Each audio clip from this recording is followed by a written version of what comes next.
Mission Log, a Roddenberry Star Trek podcast. Episode 114, Coming of Age.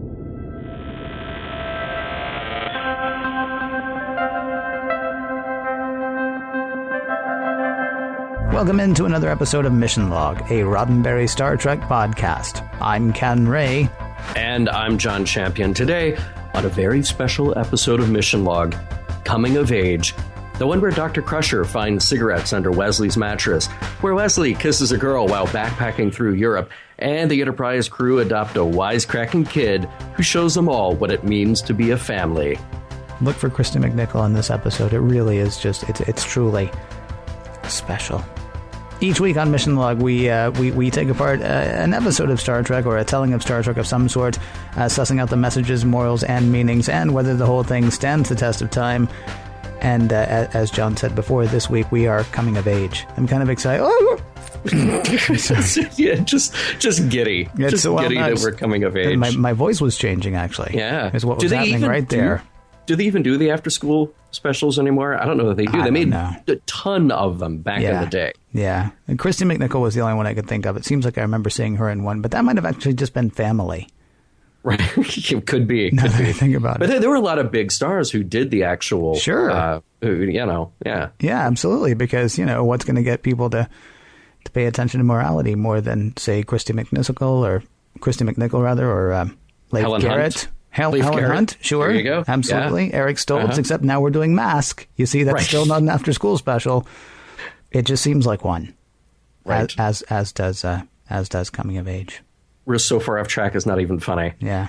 But that's okay. Hey, you may want to join in that conversation that we're having either about ABC after-school specials or maybe about Star Trek if we get around to that. And there are a lot of exciting and interesting technological ways that you can do that. First and foremost, online, Facebook, Skype, and Twitter. In all three places, our handle is Mission Log Pod, or you can call us 323-522-5641.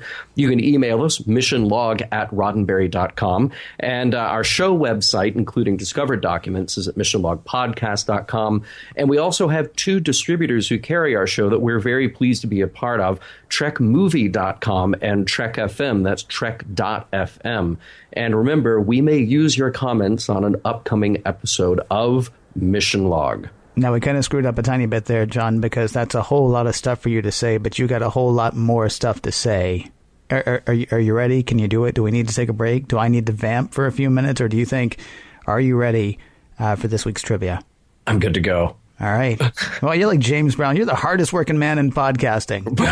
Right. I got a ton of trivia for you, actually. Want to talk about some of the people involved in this episode. Dan Curry. Have to talk about Dan Curry because his name just runs throughout modern Star Trek, everything from Next Gen forward. And he got his start as a matte artist in the 1970s. Now, why would his name pop to mind in watching this episode? Well, I watched this episode and I saw the matte painting for the base on Relva 7, and I thought, wow, that looks incredibly familiar. Well, it was familiar because Dan Curry had created that very same matte painting for an episode of Buck Rogers in the 25th Century. In fact, it was used in 2 episodes of Buck Rogers in the 25th Century, and then he decided to put a big Starfleet logo on it so we wouldn't know the difference when we see it in this episode. And to this day, Dan Curry has that painting hanging up in his house. Are you actually allowed to do that? I guess, so if you're the artist, does he own that? Because, Buck Rogers says, okay, we need this painting, and he does that. And does he just, sneak it out at the end of the day? Or right. You have to wonder. Yeah.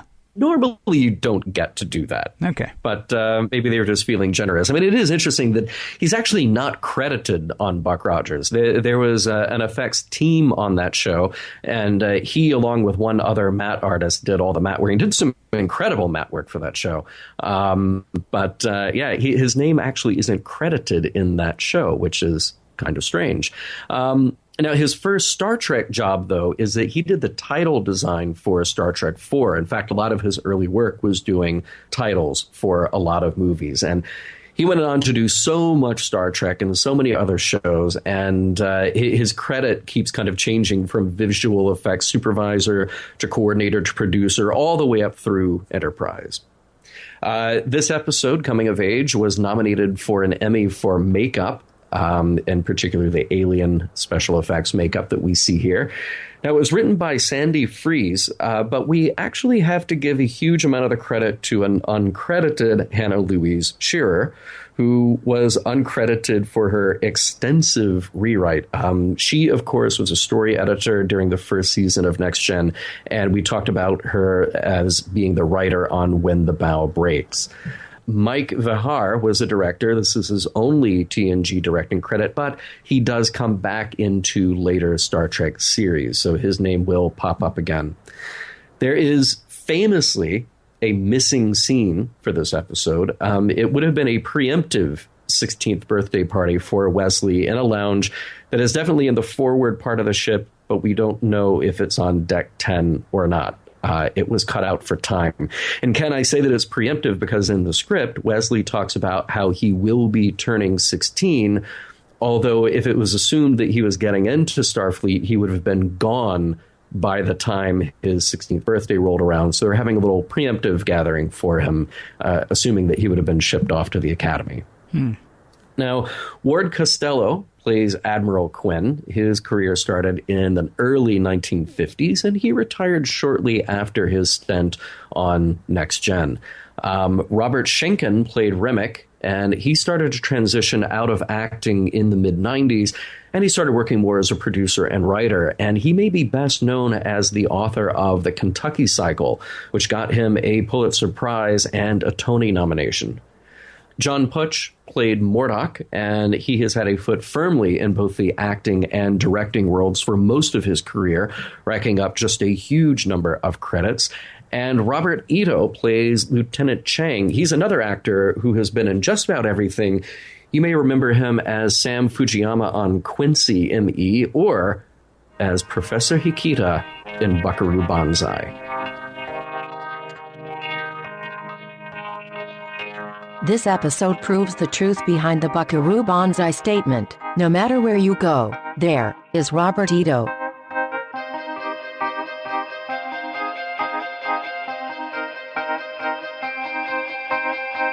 Prologue.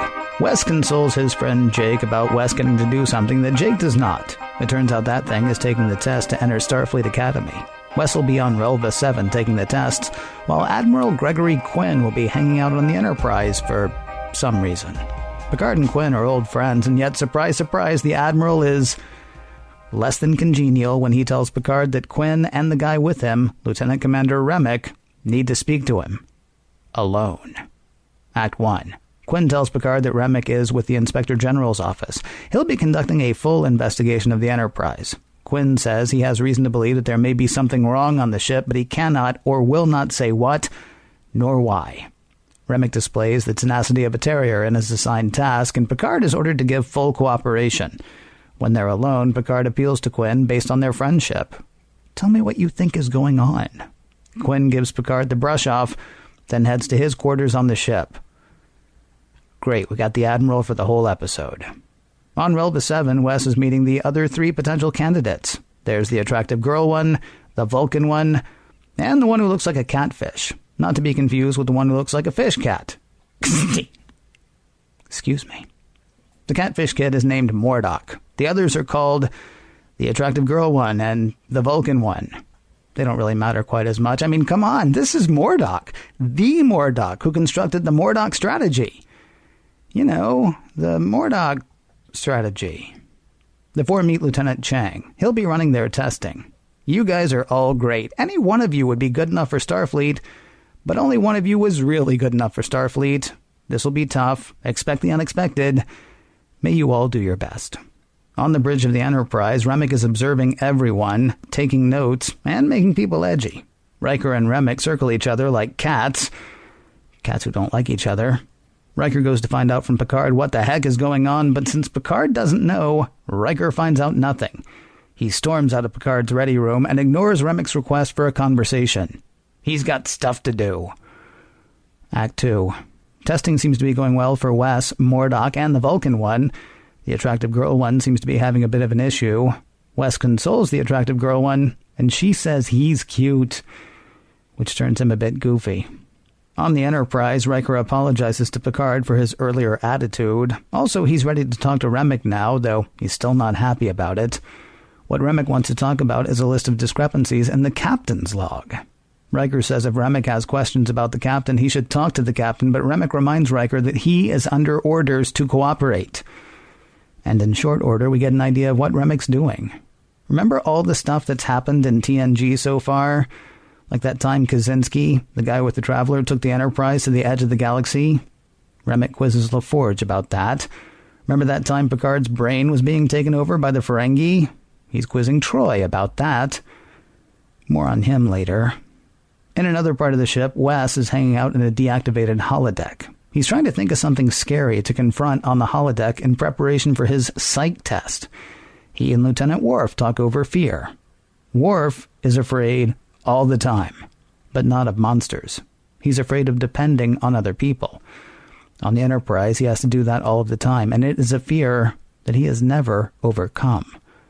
On the bridge, Riker and Picard are talking about something when an alarm goes off. Someone is stealing a shuttlecraft. Remember Wes's friend Jake, the one who didn't get to test for Starfleet Academy? Yeah, he's stealing a shuttlecraft. Remick is not impressed. Jake tells Picard that he's going someplace to sign on to a freighter. Picard orders Jake to bring the shuttlecraft back, but Jake says no. Then he accidentally does something that breaks the shuttlecraft.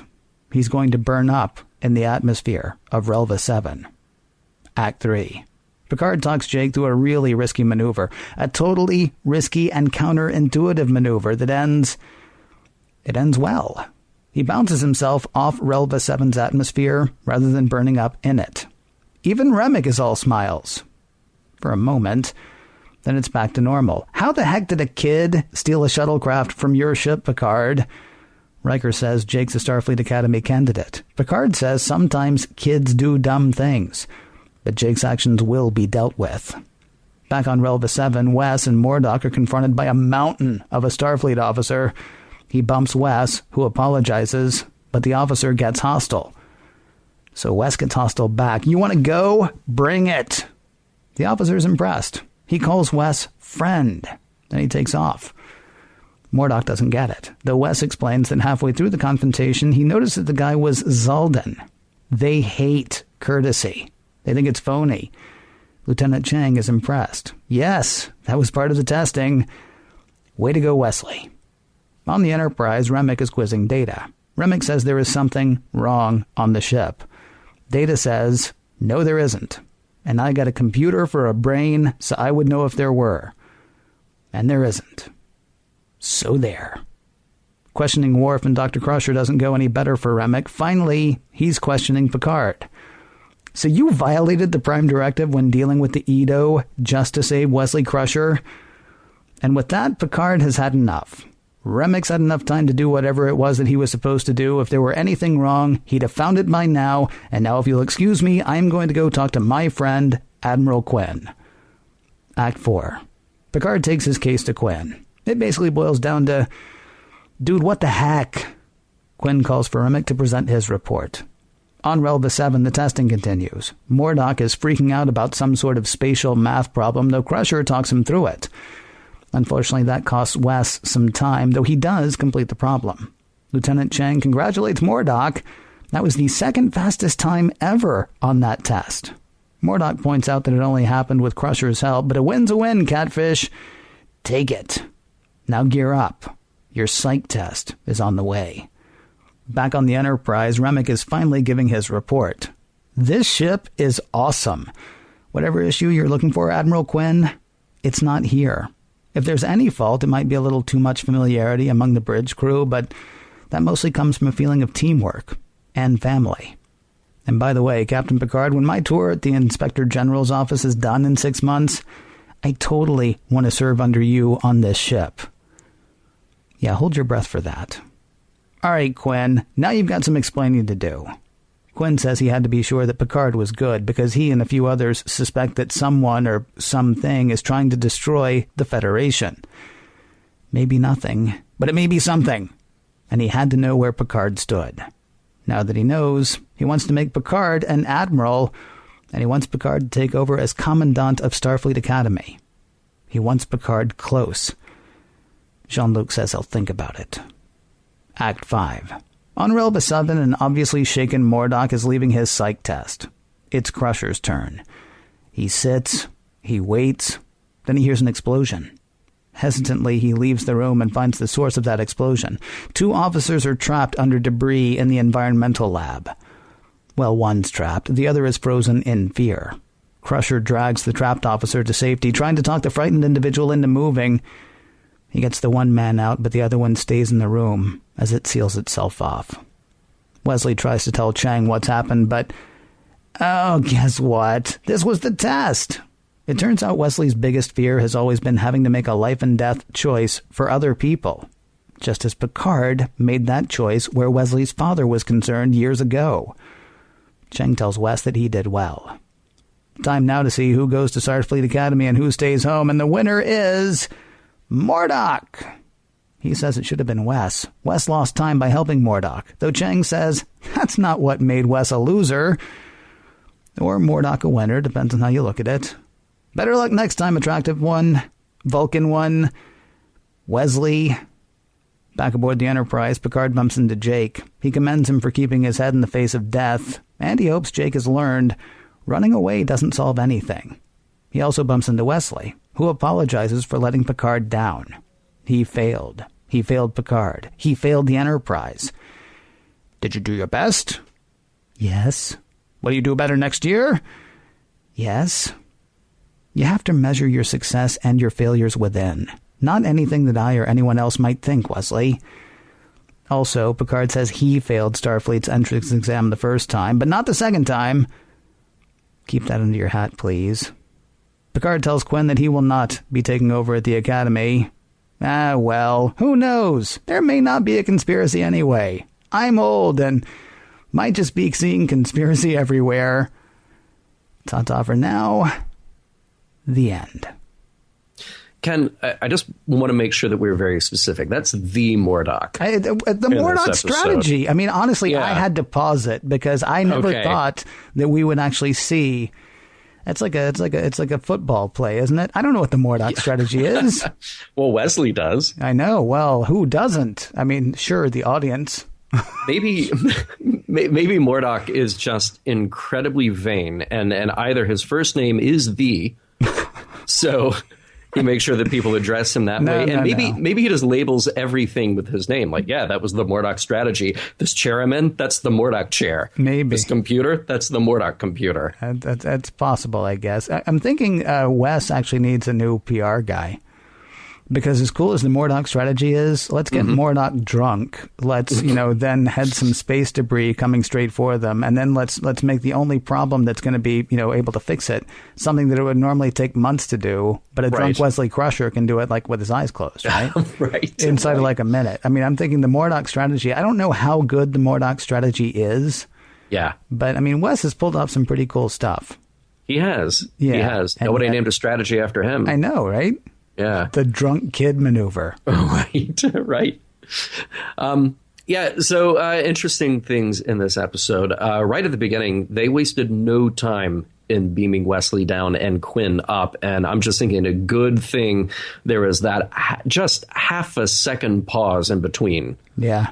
Because we've seen what happens when you've got a transporter chief with a hair trigger, you know? That's true. Yeah, that's no good at all. Hey, you talked about the Vulcan, and even though she was just kind of there, it's really unfortunate. The two female characters in the show who are guest stars really have nothing to do.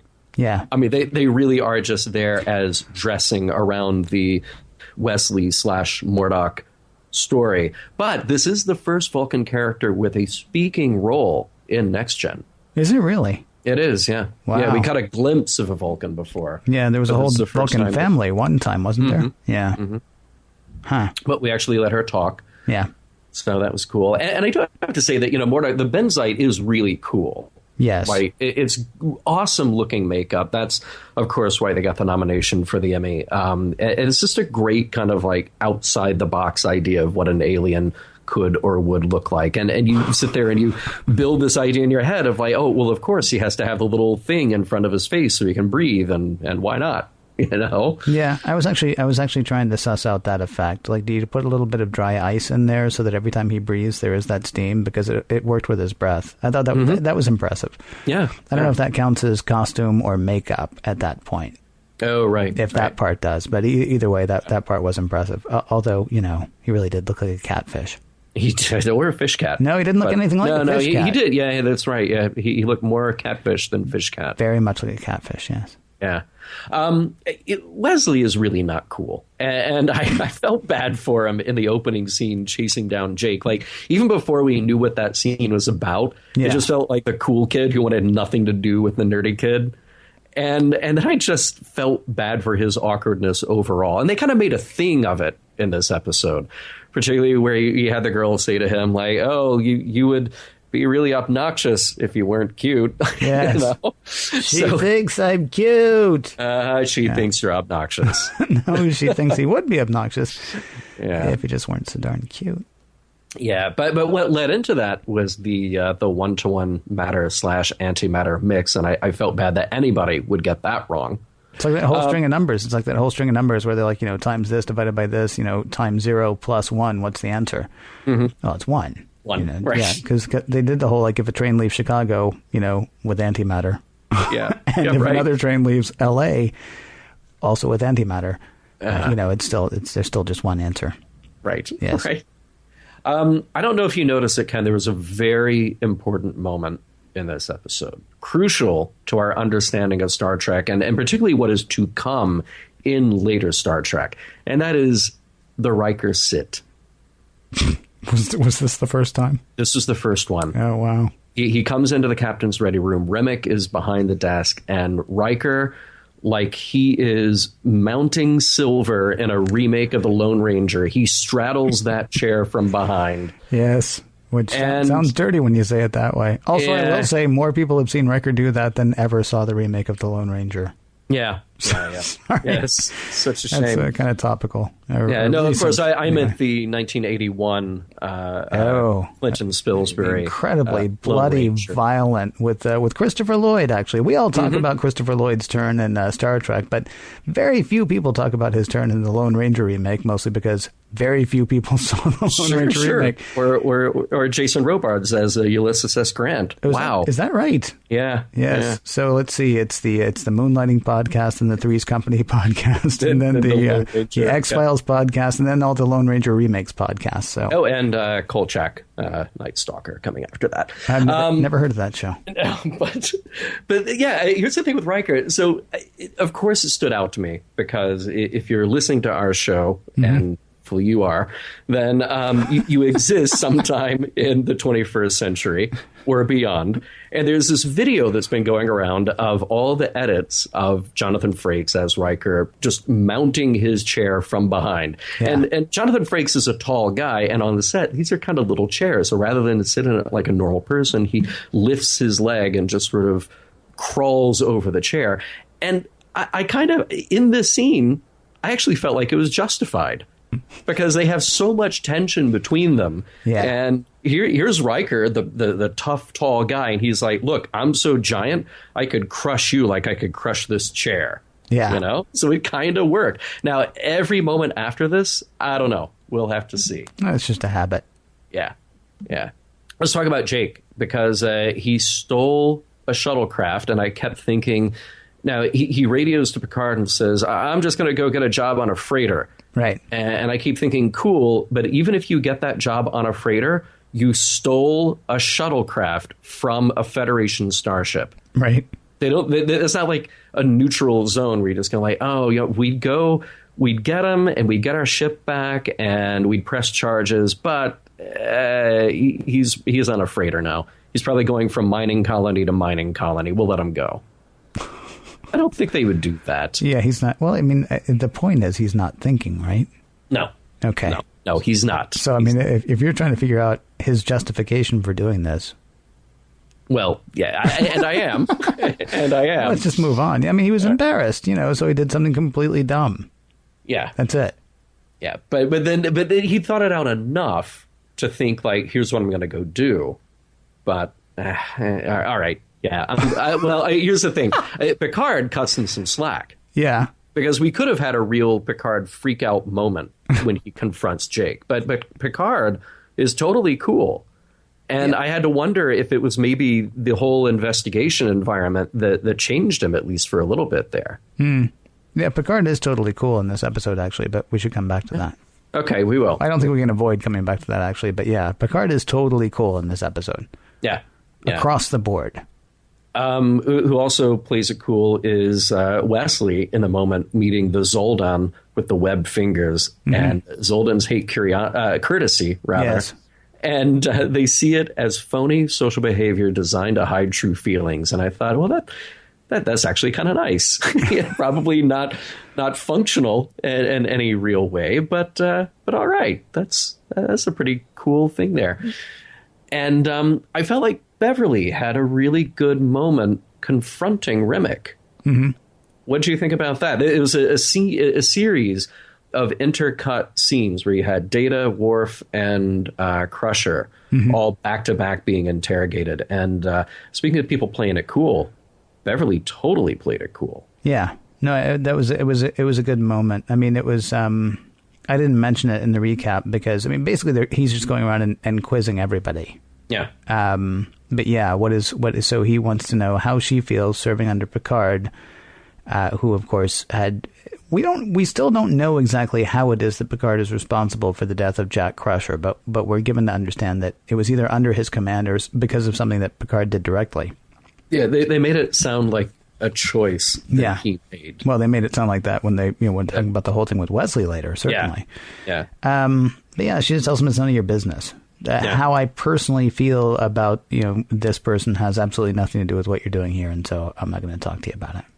Yeah, it was good. It was nice. It was well done. And did you believe for one moment that Picard would go become the commandant of the Academy? Well, I mean, you can't really ask me that question, can you? Well, because now you know the whole history. Yeah, now you know the whole history. But even then, you probably, I would think that there would have been enough.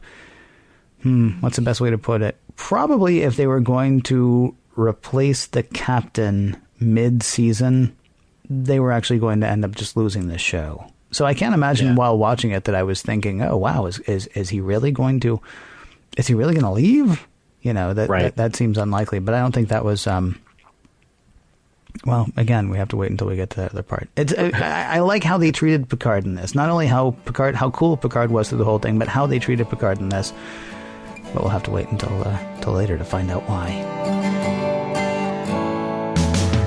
Alternate titles for this episode: Star Trek: The Wonder Years, Wesley Crusher's So-Called Life, Wes at 15, and my personal favorite, Boy Meets Worlds.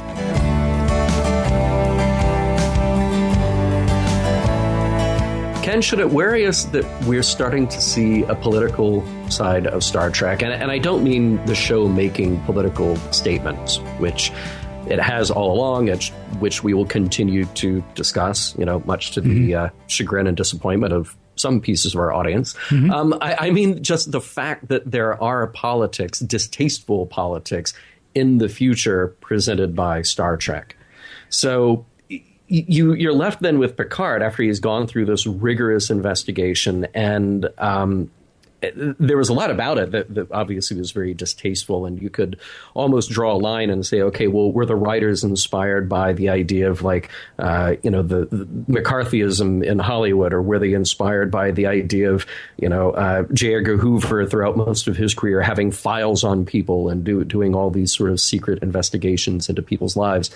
And I thought then, is Picard right by just sort of at the end merrily sailing along, relieved that he doesn't need to be involved in the politics of the very organization that employs him? Because what we're left with in the discussion between Quinn and Picard is, Quinn saying, like, this whole thing is broken. And there's something really messed up from the top down, and I've got to figure out who I can trust and who's on the good side here. I would think that if you're a guy in Picard's rank at his level, and you've been around for a while and you've put a lot of trust in Starfleet, that this could shake you.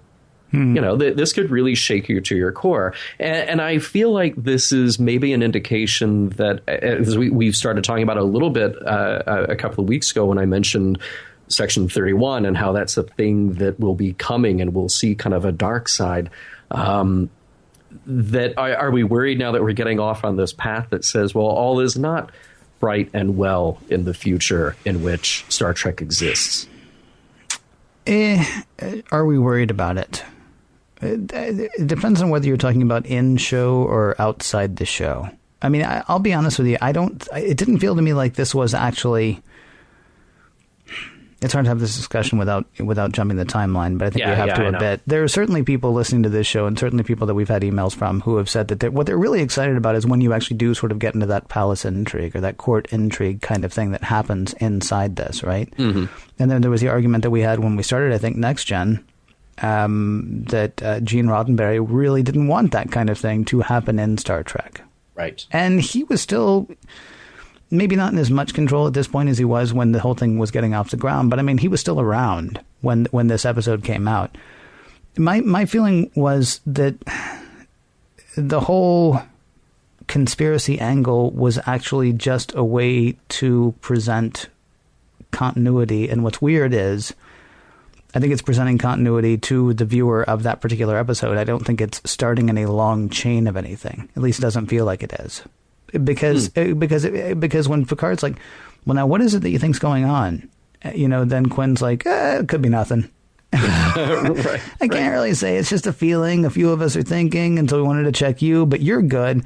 And it felt to me like that was actually what this whole episode was about. It was about saying Picard is good, and giving it cohesion. Because, I mean, while we have, I guess it was 11001001. Oh, well done. Thank you. I tried really hard. When they actually refer back to what happened with the probe that had wrecked the holodeck, right? Right. We haven't had a whole lot of going back and checking before that. And Remick, just in his investigation, checks like 8 different episodes of Next Gen that we've had so far. And what's interesting about it is, I mean, what they're actually doing is they're putting them together now as puzzle pieces. Rather than last week something happened, but we don't even remember last week, and this week something's happening, but don't worry about it because it's not going to affect next week, and all 3 of these things don't matter. And then you've got basically somebody coming in. It's almost like they're trying to sell Next Gen to the viewer, trying to sell its validity to the viewer by saying, look how all of these different things that have happened have sort of strengthened this crew, and look what it says about their captain as well. And so, when you ask the question, do I see any problem with the political intrigue thing? I feel like that was a MacGuffin. I feel like that was just the pretext to sort of sell to people. You might like the way, Geordi and Riker and Data play in one episode. In the next episode, you might like the way that Picard and Crusher play. I mean, they may seem like genuine moments, but now the writers are coming back in and going, hey, look, there have been a whole bunch of these moments, and you need to see them all as one big thing because this is a cohesive group that is now moving forward. Oh, that's really interesting. See, now I think I still take it more on the surface. I will take this idea seriously, somewhat more so that they're introducing the idea of oversight and politics and all this into the fabric of the show, which of course made me immediately question, well, where was all this oversight during Kirk? Right? Because here, like you said, they just name checked a bunch of episodes and okay, well, you probably violated the Prime Directive here, and Picard admits he violated the Prime Directive dealing with the Edo people, but that doesn't seem to be what this is all about. But that's a very interesting perspective, that it's almost a signal from the writers that, hey, look, we're part of Star Trek too, and we're building a big mythology too. And these are all the things you should have been paying attention to all along. See, to me, it's not even justifying we're also Star Trek at this point. It's just, I mean, it's not because they didn't do the whole, they did not reference anything about the original series at all in this. I mean, they're they're making their case for themselves here, I think. I see, the problem is I'm about to jump to the end, and I don't want to. Let's talk about something else, and we'll come back to it, because I have another point that I want to tie into that later, but it's sort of in the whole, so what did you think part. Okay. Fantastic gem, another one of those lines that I absolutely love in this episode. when Worf and Crusher, young Wesley Crusher, are talking on the holodeck about fear. Worf says to Crusher, thinking about what you can't control only wastes energy and creates its own enemy. That's a fantastic line. It's not quite the catechism from Dune, or whatever you call that. The sleep is not the sleep is the thing. What? I must not fear. Fear is the mind killer. I've got it written down here. It just took me a minute to find it. Fear is the little death that brings total obliteration. It's not quite that kind of thing, but it's just a perfect little summation of like, wow, so you can't change that thing. And so there's really no point in being afraid of it. Now, conversely, that's very different from Picard's whole thing about, running away doesn't solve anything.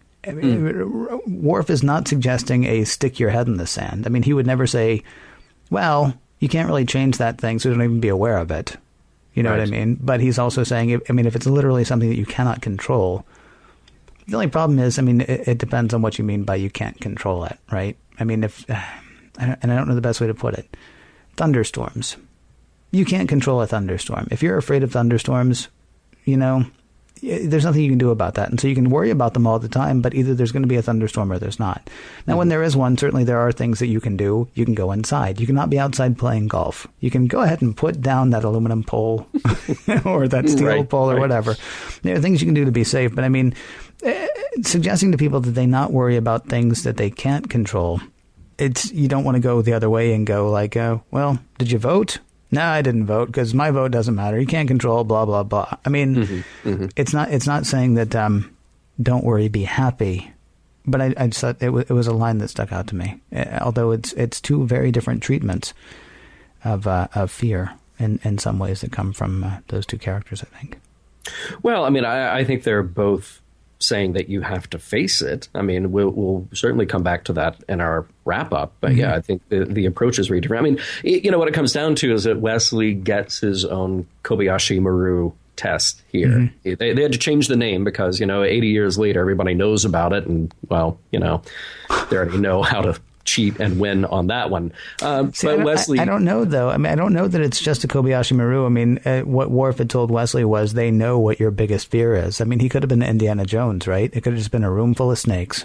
If Wes has no problem choosing life and death for other people, first of all, he might not be Starfleet material. But second, right? Maybe his fear really is just snakes, and so then it's just a room full of snakes. And best of luck to you for the next hour. Right. I would like to see that episode.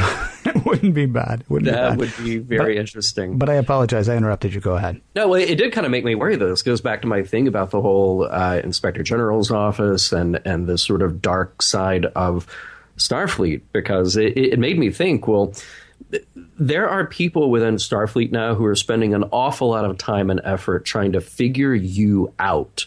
This psychological test, they are serious about. There is somebody reviewing your file in great detail, trying to figure out what scares you.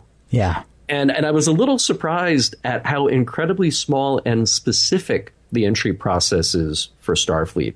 I get that they're on another planet, but man, only 4 people go into this testing room, and they each have a highly specialized psychological test, which requires, props and special effects and actors, at least in Wesley's case, or if it's going to be a room full of snakes, you got to get all the snakes. That's true.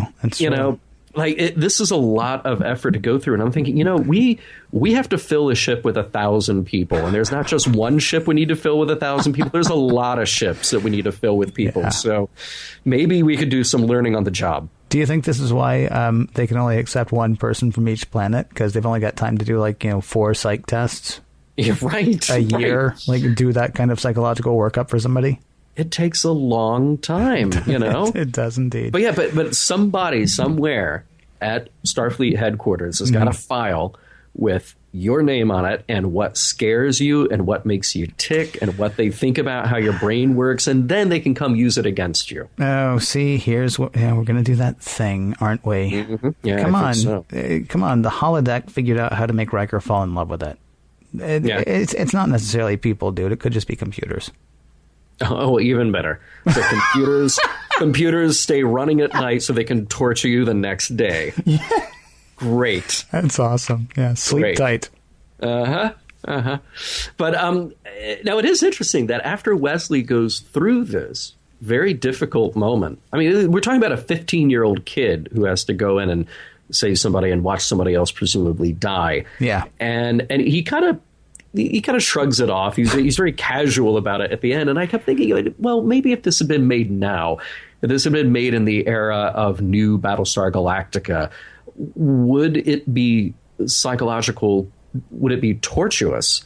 And would it be ending in tears? I mean, would he really have to dig deep and talk about what losing his father did to him and understanding the story of losing his father? But this is very bright and cheery, and would have been even more so if we had that scene of the preemptive birthday party afterward. Was that supposed to happen after? I believe so. Oh man! He does that before he goes down. Yeah. I'm sorry. He does the testing and then he comes back for the birthday party. That was my understanding of how that goes. Yeah. Ouch. That would be so dark. Yeah, that may be incorrect, but that was my understanding of that would be crazy. Well, either way, you're right. It's kind of crazy in real life. But again, if you want to talk about real life, then we shouldn't talk about the 24th century and Starfleet Academy and all that stuff. I mean, yes, in real life, I think Wesley would have had a few more problems with what happened. I mean, I think he might have hit Mr. Ito, whose character Chang. He might have hit Chang, right. And started calling him all kinds of wonderful, colorful words. Right. But as we talked about before, it's kind of after school specially. So of course, it's going to be an aha moment, not a you jerk. Right. There was one other kind of a nice moment here that happens. We talked about that series of moments between Data, Worf, and Crusher when they're being interrogated, and Data gives Remick a really great lesson in deductive reasoning, the scientific method, you may even say. Remick can't find evidence to support his preconceived conclusion that there's something going wrong on this ship. And therefore, Data suggests, the original supposition was wrong. And that kind of makes Remick freak out. And Remick just needs to follow the data, that's with a little d, where it leads and not go the other way around. And it was kind of a great moment because it really set Remick off, and it really pointed to the whole problem with any kind of a witch hunt type atmosphere. Again, I go back to this idea in my head of the writers having been influenced by things that happened in relatively recent history. And it made me think, they've got it backwards. They're chasing down anomalies to lead to their predetermined position on what's going wrong. Wes has grown a lot this week. But do his life lessons hold up in our lives today?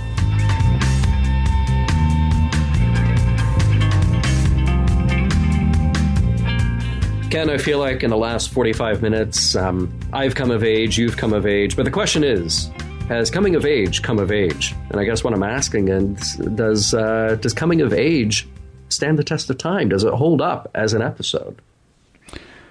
Kind of what I was talking about earlier. I feel like the title alone works on a couple of levels. I mean, first of all, obviously Wesley is growing up, but then so is Star Trek The Next Generation. It's not a best of episode, but they do a lot of callbacks like I talked about earlier. And it feels to me like what they're doing is they're both telling and illustrating how everything that's happened to this point is making this a sort of a functioning crew. And maybe it's not fair to say that they're going, hey, look, we are Star Trek. But I mean, they are going, hey, look, we are a show. Do you know what I mean? They're not even really trading on the Star Trek name at this point. They're saying the strength of what these characters have been through under the command of this guy makes this an actual functioning thing.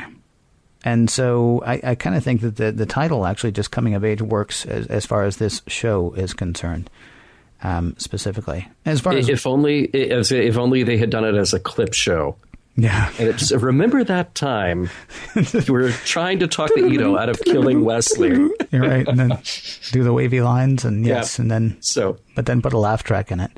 Sorry for that, but it just popped into my head. It's quite right. Quite right. As far as Wesley goes, I mean, obviously he's learning a lot about himself and about his heroes in this episode. Worf says that Starfleet was very accurate in their psych test for him. And this is right after the gem line we got from Worf earlier. Wes says, I thought there was nothing that could frighten the Klingon warrior. And Worf says, only fools have no fear. So here's this guy that he thinks, is absolutely unflappable. And it turns out he's walking around frightened every day because, soft-skulled humans actually have his life in their hands. But he's got to deal with that. He's got to deal with that fear every day. He's not over it, but he's working through it. He finds out that Picard failed the first time he tried to get into Starfleet. Picard, who, with the exception of maybe having caused the death of his father, has never failed as far as Wes is concerned. He's stunned to find out that Picard also didn't get into Starfleet the first time. Mordock, even Mordock, who came up with the Mordock strategy, has feet of clay. Wes is actually able to help him. Yeah. That's a huge coming of age thing. We, some of us, I shouldn't say we all, but some of us remember the first time our dads let us down or our moms let us down or that teacher that we thought was so awesome. We saw them, in some other situation later and thought, wow, that's not okay. In those respects, I feel like it all sort of works. It plays, at least the Wesley part, as an after school special, but it's also not quite as well, as you say, it would be a bit darker today. Yeah. If some of this stuff was going on. But in those respects, it honestly feels to me like it holds up. As long as you're okay with it being kind of after school special-y. Because, that is fairly slow and fairly plodding. And, kids.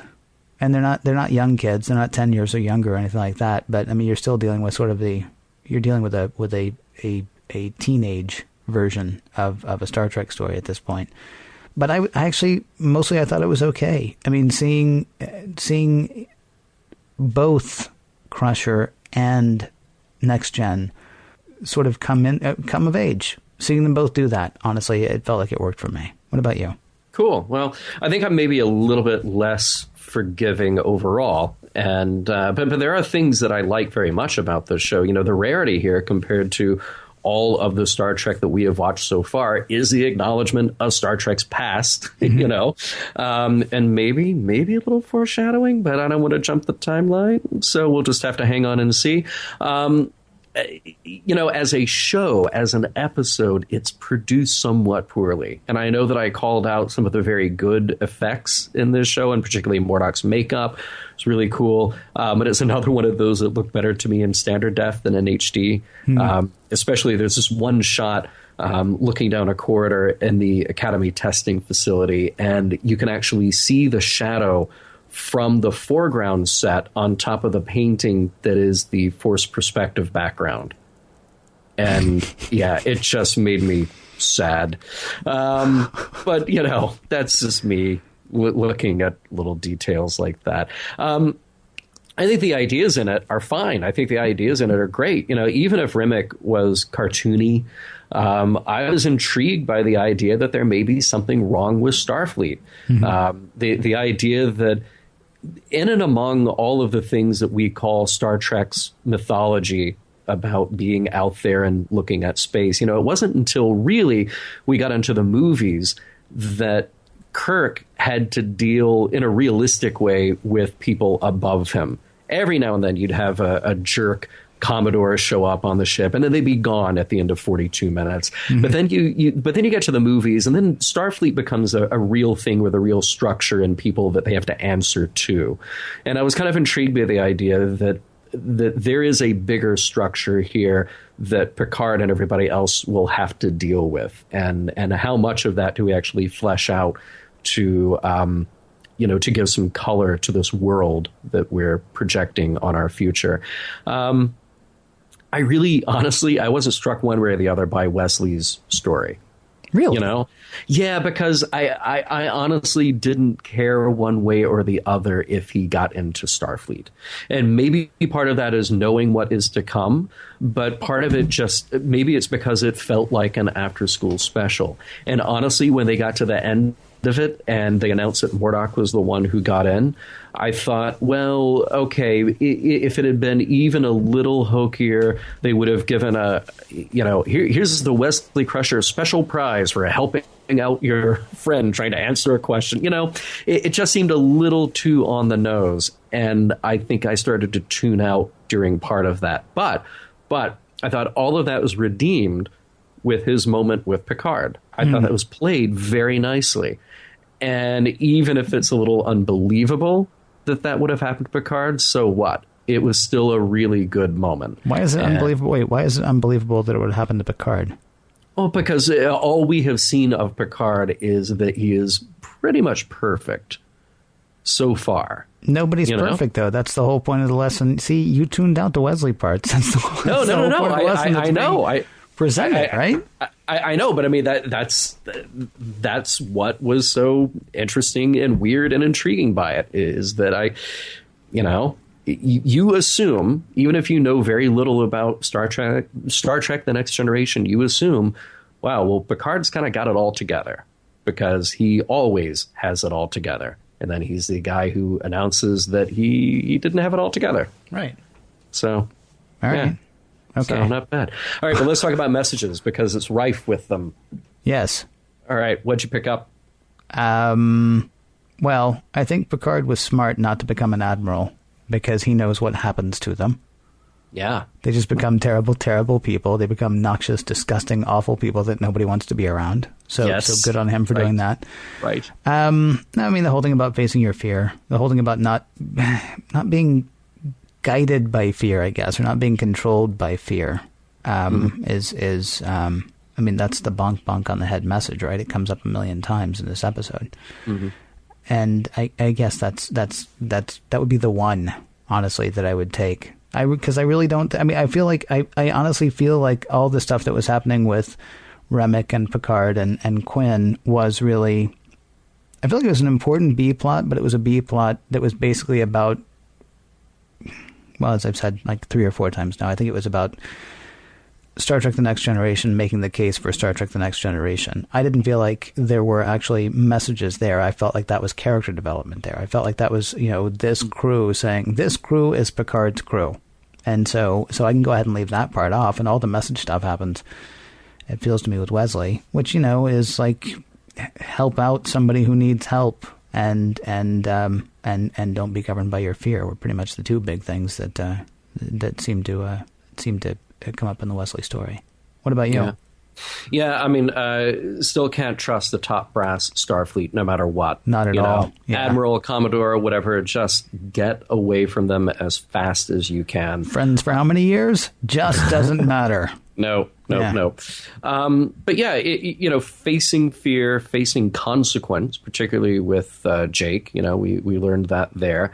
And we've seen it before in Star Trek, not beating yourself up about what you do or what you don't do.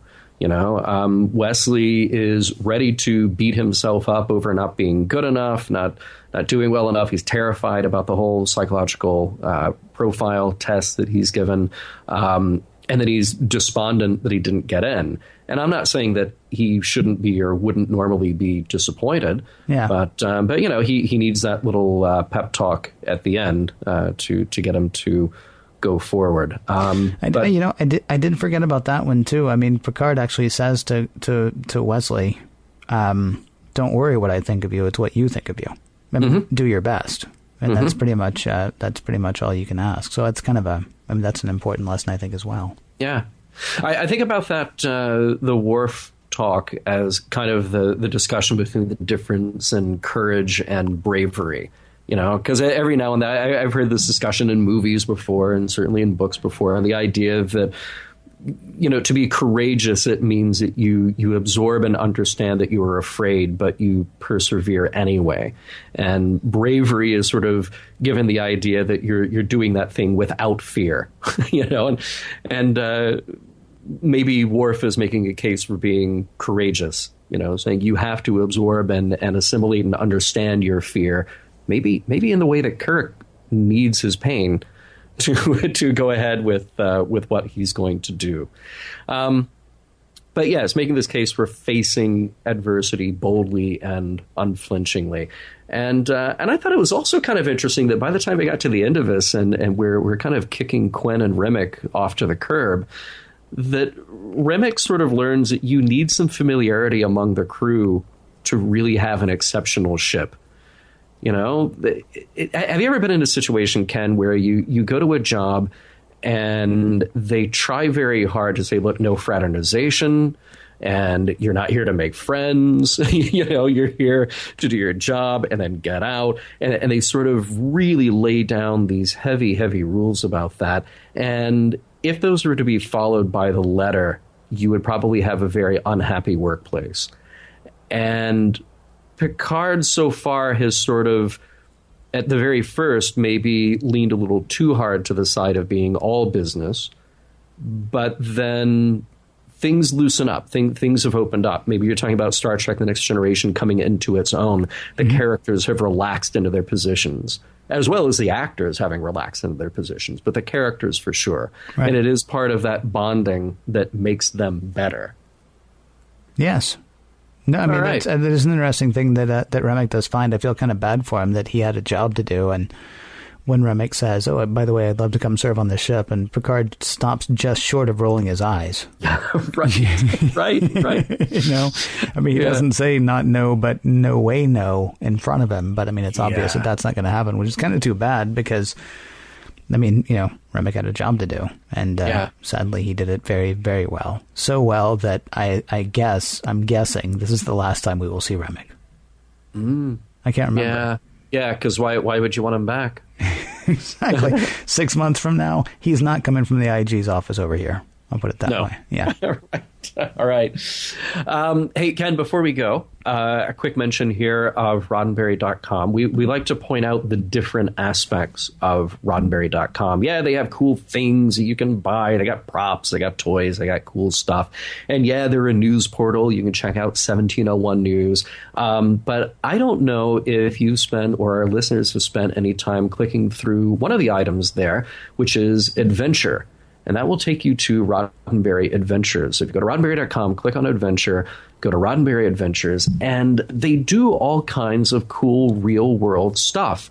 So a lot of people may know about the Roddenberry dive team. And yes, they're still diving. They do crazy things like the red shirt dive where you're actually diving at night. I'll leave that to other people to tell me all about it. And but it's other stuff. It's, you know, lectures and meetups and dinners, which is kind of my level of adventure. It's going out to dinner with a bunch of people. But it's great. You know, it is driven by the spirit of adventure and philanthropy and just having a good time and meeting up with other people. So when you go to Roddenberry.com, and if you haven't checked out everything there, check out the adventure part of it. So do that between now and next week. But be sure and be back here next week when we hit Heart of Glory.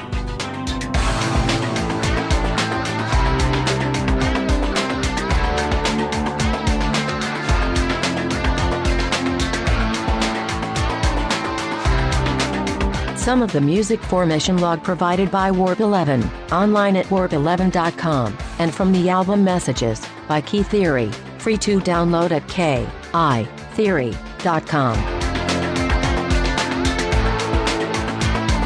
Next week, Wes starts a business, graduates high school, meets a wacky alien, and jumps a shark. End transmission.